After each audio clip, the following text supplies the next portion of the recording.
আমি কয়েকদিন যাবৎ পবিত্র অপবিত্র নিয়ে অস্বস্থায় ভুগছি। বেশিরভাগ সময় পেশাবের ক্ষেত্রে নামাজ আদায় হয়েছে বা হবে কিনা তা নিয়ে সন্দেহ হয়। এই সন্দেহ নিয়ে নামাজ পড়লে তা আদায় হবে কিনা।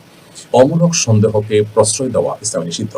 নবী করিম সাল্লাল্লাহু আলাইহি ওয়াসাল্লাম বলেছেন, "দামা ইউরিবুকা ইলা মা লা ইউরিবুক।" তোমার যেটা সন্দেহ হয় সেটাকে সন্দেহহীনতার দিকে তুমি নিয়ে যাও। তবে এই ওয়াসওয়াসার রোগ এটা অনেক সময় শয়তানি থেকে হয়ে থাকে, অনেক সময় ব্ল্যাক ম্যাজিকের কারণে হয়ে থাকে, নানা রকমের সমস্যার কারণে হয়ে থাকে। তো এই যে ওয়াসওয়াসার রোগ, এই ওয়াসওয়াসার রোগ থেকে আত্মরক্ষার জন্য আমাদেরকে রুকিয়া বা আপনার শরীর ঝাড়ফুঁকের শরণাপন্ন হতে হবে। এর পাশাপাশি ওয়াসওয়াসাকে প্রশ্রয় দেওয়া যে কোনো সুযোগ নেই ইসলামে, সেটা আমাদেরকে মাথায় রাখতে হবে। একটি মূলনীতি আছে ইসলামের শরিয়া, সেটা হলো যে আল ইয়াকিনু লা ইয়াজুলু বিশ-শাক।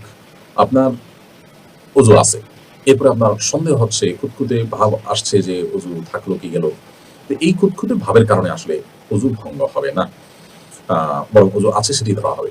আপনার খুঁতখুঁতে ভাব নিশ্চিত কোনো বিষয়ের সাথে টেক্কা দিতে পারে না। আপনার মধ্যে যদি একটা বিষয় আপনি সিউর যে আপনার পেশাব বের হয়নি, এটা আপনি একসময় নিশ্চিত ছিলেন, মানে ওয়াসওয়াসা শুরু হওয়ার আগ মুহূর্তে। এরপর হঠাৎ করে ওয়াসওয়াসা আসলো। এই ওয়াসওয়াসা আসছে যে এই ওয়াসওয়াসাটা এটা যদি চূড়ান্তভাবে প্রমাণিত না হয়, প্রাসঙ্গিক এরকম ওয়াসওয়াসা হয়, আপনি দেখেন, তাহলে এটার কারণে আপনার ওই পবিত্রতাটা নষ্ট হয়ে যাবে না।